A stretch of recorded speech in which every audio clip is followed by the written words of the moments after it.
Hello, everyone, and welcome back to another Babbling Irons match preview. Fulham away, big game. We need to get 3 points again after another defeat against Man City before the international break. But, it won't be long until the pressure starts building. So it's important that we pick up 3 points in these types of fixtures. Not an easy fixture either going to Fulham. They're definitely building a very strong squad, and they've made some really good signings in the summer transfer window, even after losing the likes of Polina as well. So before we get into the stats and break down some of what Fulham look like in possession, out of possession, where we can get at them, what are your thoughts on Fulham so far, based on their transfer window, and also what you'd expect from them this season? Because it's still early days.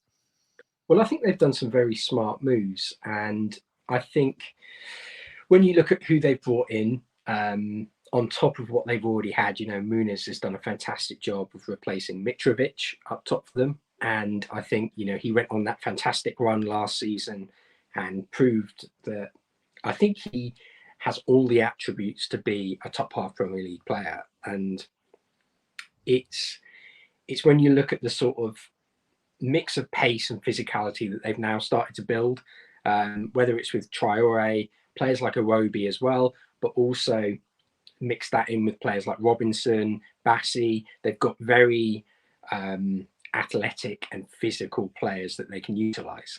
And I think that they had quite a busy summer, but they've brought in some very smart additions. And the young lad from Arsenal, whose name always escapes me because Smith Rowe, yeah.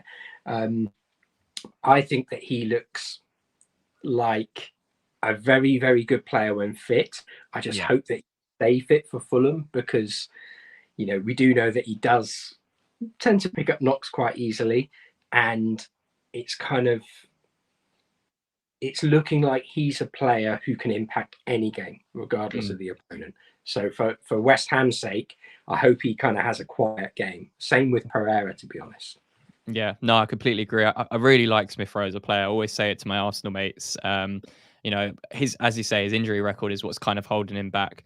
You just can't trust him to stay fit. But, as you say, for Fulham fans, hopefully he does do that because I really like Smith Rowe as a player. And I think he's shown already some really good signs at Fulham in pre-season and starting into this Premier League campaign as well. But just to compare both of our starts, so Fulham, 1 more point than us, scored 1 less goal than us, conceded 2 less goals than us. So they're currently in 9th. We're currently in 13th. But yeah, they went to Old Trafford, just lost 1-0. I thought they played really well in the opening game. They were unlucky to lose that game, to be honest. Then they followed it up with a win against Leicester at home, 2-1. And then they just drew away to Ipswich, which they'll be disappointed with and looking to bounce back against us. So we just wanted to take a few things from that the opening few games. They played a slightly different formation in their first game against Man United, but the last few games they've been playing that more familiar 4-3-3 that we've been used to seeing them play under Marco Silva. So just for those, who aren't that familiar with how Fulham play, this is how they'll likely set up when they do have the ball. They will push very high with their fullbacks. You'll see Iwobi and Traore were the wingers. Iwobi's just out a shot on the left-hand side down here. Traore very high on the right. But the most important is the midfield three, because as you say, they play Lukic, who's replaced Polina as the defensive midfielder, the holding 6. And then they play Smith Rowe on the left 8, and they play Pereira on the right 8. So I think the biggest thing that we want to take from it is there is going to be lots of space for us to transition and break through that midfield three, because Smith Rowe and Pereira, they're not defensively minded. They like to get on the ball. Smith Rowe will drop deep a lot to collect the ball, as will Pereira at times. But I think in transition, that's where we can really hurt Fulham, especially because Lukic, you can see there's just so much space between those midfield 3 players.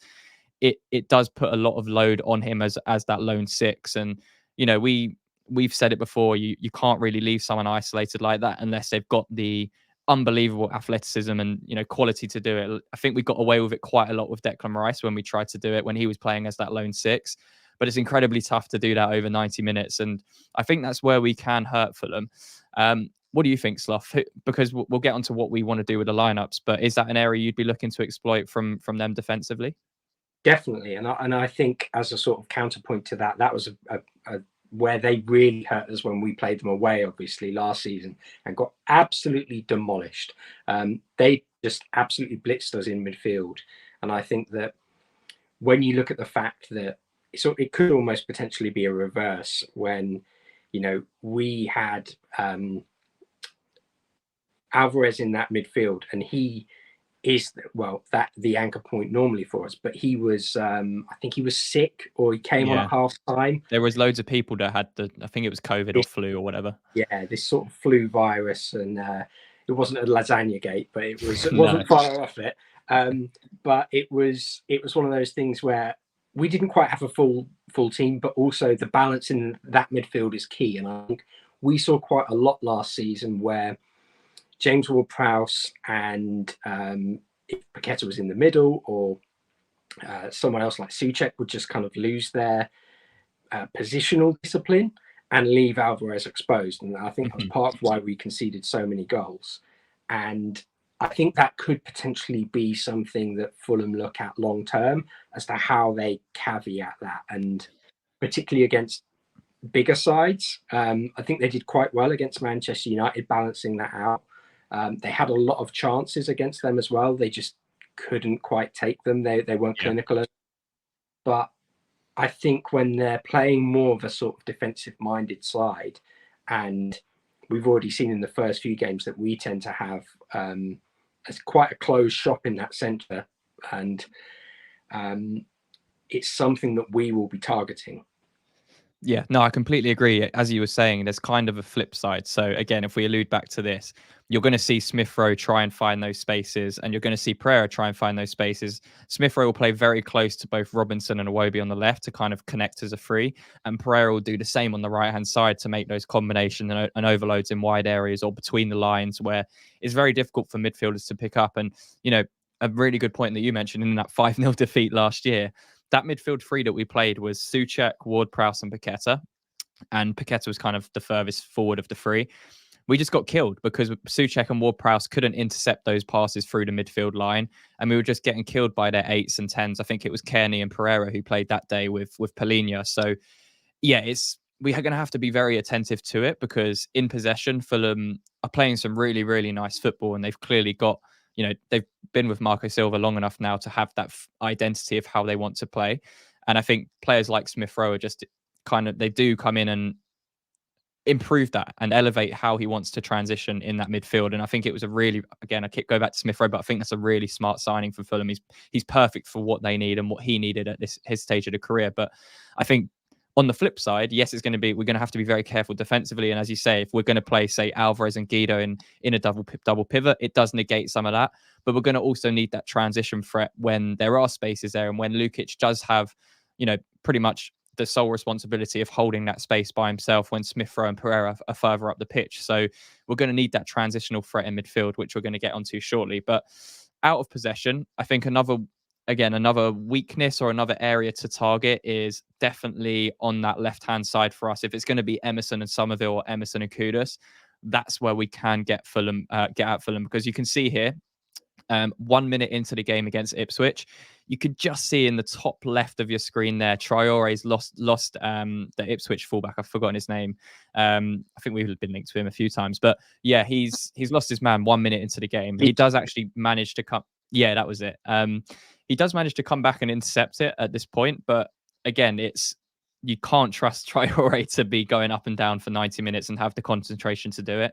And I think in transitions, we can hurt them definitely on that left-hand side. Of course, we know the attacking impotence we have on that right-hand side, and we saw it against Crystal Palace with, Bowen, even Wan-Bissaka when he came on. So I think we're going to need to target both, but I think that left-hand side for me is definitely an area to get at Fulham. What are your thoughts, Luff? Would you be targeting that, Fulham's right-hand side as well? I think that's definitely the weaker side. Robinson's really impressed in recent seasons, and he was someone that we were linked with, and AC Milan even. He's very close to a move to there before he was picked up with a heart issue. But it's something that I think that left-hand side is very strong, and as you mentioned, they will look to sort of utilize patterns of play with Smith Rowe. But on that right-hand side, I just don't think they have that same strength, and particularly Traore. He is an incredibly frustrating footballer, but an incredibly dangerous one at the same time, a bit like Antonio. And I think that it's that sort of pace and work rate that is in question. You know, he could easily chase back on that side. Yeah. It's whether he does or not that is going to be the issue. And as you said, for the full 90 minutes, I think we've got to target that, because he may well have a stormer and be able to contain us and, you know, chase everything back. But if you don't ask the questions, you don't get the answers. And I think that if Somerville's starting, it will be he will be chomping at the bit to try and face to face that battle.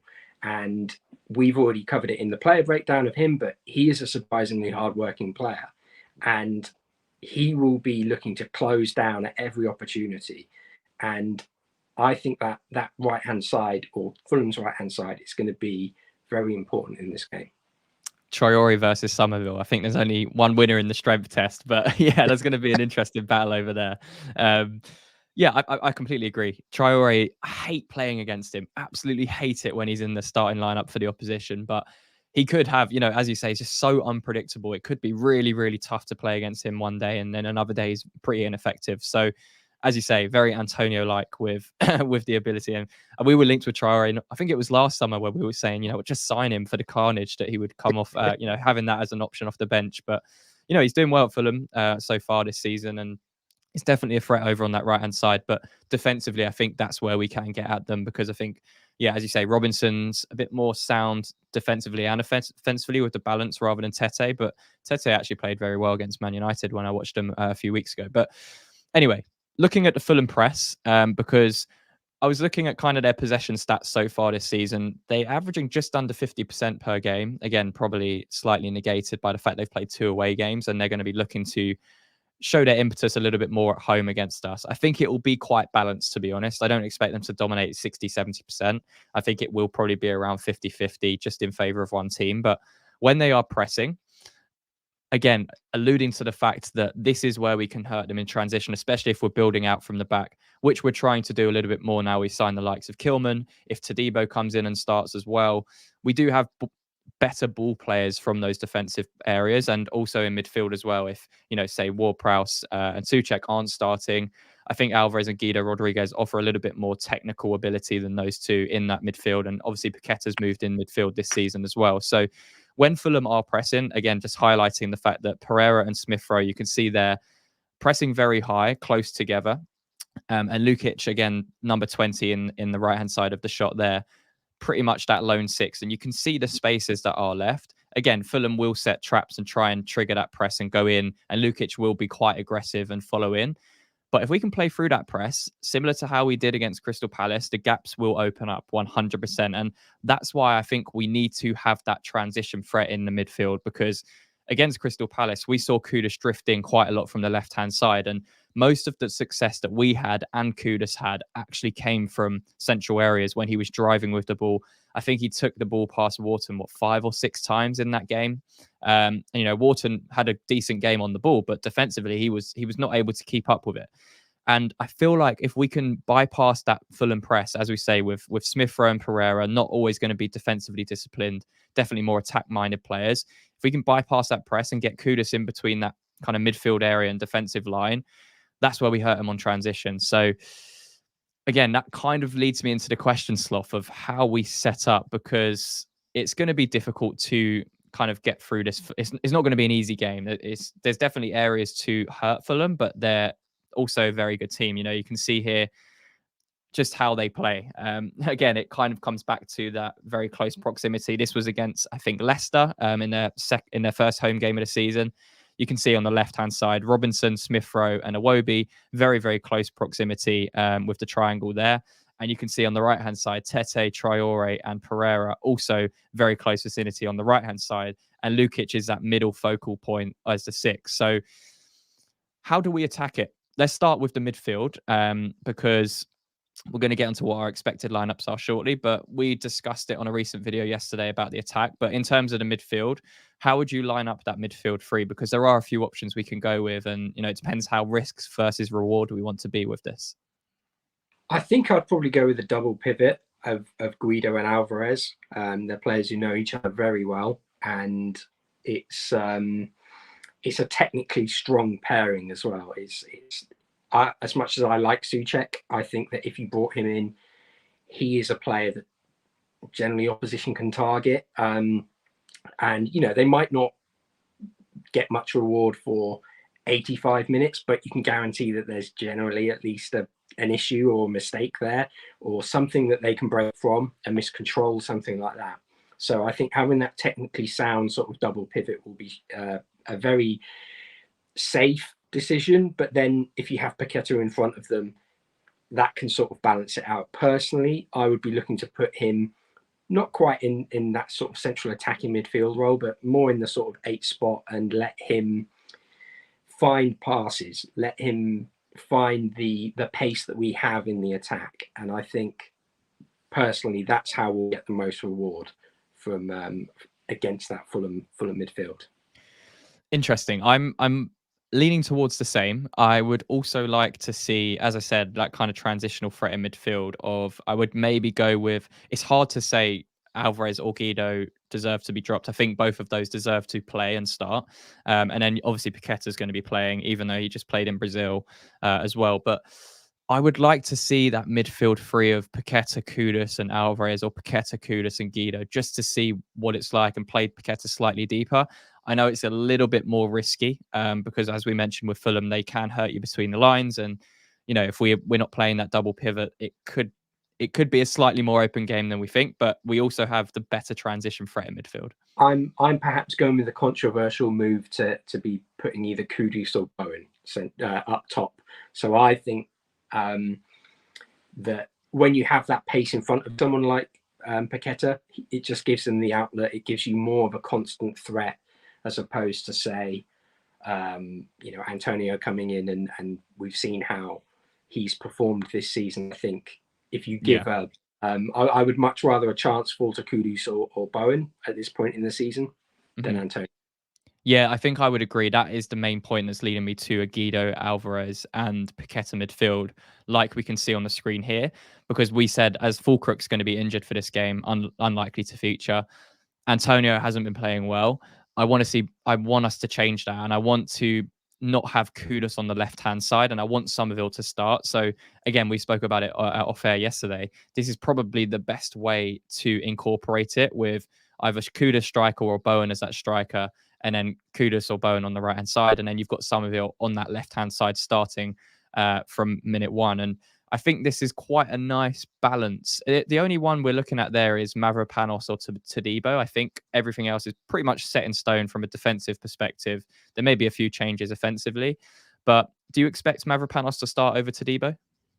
I'd be surprised if he didn't, because he's not really put much of a foot wrong. I thought he was a little bit slow in the first game of the season, and I got a few pelters for it, but I think he does just tend to make silly decisions at times, and silly back heels and things that he's done across parts of the season. However, I don't think he's been poor, and I think he warrants his starting spot for now. I think if Todibo were to come in, you could potentially say it's harsh, but that's football. So I think either one who starts, I'm happy. I think that it's a very good time for that for our defense in comparison to last season. So yeah.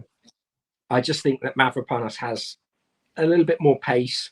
So maybe he might be the favoured one, particularly against Muniz up top. Yeah, it's interesting. And again, you can see how Fulham are going to line up. We spoke about it quite a lot in this preview, but that 4-3-3, it's a Diop, former West Ham player. Again, you're looking at how Fulham play, and we mentioned it I think it was the very first screenshot here. Their centre-backs will be quite high on the ball here, and their full-backs will push up. So that transition threat, man, it's going to be so big for this game. I think there'll be elements where we want to control it a little bit more and almost entice that Fulham press. So we can see Lukic is a little bit isolated in that midfield three. But then also defensively, we've got to, again, if Diop's going to be playing on right centre-back, that's also another reason to get on that left-hand side, because we know defensively he has mistakes in him, and so does Bassi, to be honest. So there's the physicality of those two centre-backs maybe warrant an argument for Antonio starting over, say, Jared Bowen at striker? Not in my opinion. I don't think I haven't seen enough from him this season, and people might say that's harsh. I don't think he's done enough to start over, say, Bowen in it or Kudus. I think that they are players who are in form more. I think they've shown more, and I wasn't impressed with him against Crystal Palace. I thought Fulkrug, when he came on, he was the reason that, I think the chances were as clear cut as they were for us, because as you saw, he dragged players away from Bowen. He created space for those opportunities. And I think the comparison there as well, even physically, aerially, he won the duels when he was on the pitch. So for me, I think Fulkrug being out means that I would change the striker. Like I wouldn't start him. I'd give him time off the bench and say, but essentially show me why you should start. But I don't think he should be the pick. Yeah, no, I agree, because also it means it would be likely that Somerville comes in on the left-hand side, and then you've got, it's probably going to be Bowen striker, as we saw on the international break. Bowen played that kind of false nine for England a couple of times off the bench, and Kudus, for me, in my opinion, is much better on the right-hand side than he is on the left-hand side, and he'll be able to impact the game more. And as you say, if you've got Somerville and Kudus either side of Bowen, that transition threat is still there. And if you're playing a midfield free of Alvarez, Guido, and Paqueta, all you've got to do is, what I would be saying if I was Lopetegui, is Somerville and Kudus, or Kudus in particular, just drift in a little bit more slightly between the lines, because as we mentioned, Lukic is going to be very vulnerable there and isolated. So there's going to be that gap between the midfield and the wide areas. So don't hang out too wide. I'd come into those midfield areas, and that's where we can get them, because we know Kudus can take on a player very easily in transition. And, Somerville's got that burst of pace as well to do exactly the same. So it's an exciting one. It's a very difficult match to call. What are you thinking, Sloth? What's your early score predictions going to be for this game on Saturday against Fulham? Because I don't want to hear 5-0 to Fulham. I don't want it to happen again. To be honest, I'm still reeling from that. So anything other than that, I'm not happy with. But I'm slightly recovering. I think we might nick. I think maybe I'm not going to push another clean sheet. I think although we've been very good in that department this season, which is shocking, I think 2-1 to us. I think Bowen will get a goal, and maybe Kudus will get his first of the season. Nice. Yeah, I'm actually going to go 3-1. I think we'll have enough to score a few goals against Fulham. And yeah, as I say, not predicting us to keep a clean sheet. No way. And yeah, Fulham are a good side, and they're going to be difficult to play against. So I'm intrigued. I'm liking this matchup on Saturday, and hopefully we do get the 3 points. Back-to-back away wins in the Premier League would be huge, given the tough home fixtures that we've had so far in the Premier League, and just give everyone a little bit of a breather going into the next game next week after Fulham. So yeah, let us know down below in the comments, what are your score predictions for the game? Are West Ham gonna comfortably come away with a victory, or is it going to be another 5-0 trouncing like we saw last year under David Moyes during his tenure? But yeah, let us know down below. Leave a like on the video if you enjoyed the breakdown, and subscribe to the channel for more content. And Sloth, until the next one, come on, you irons.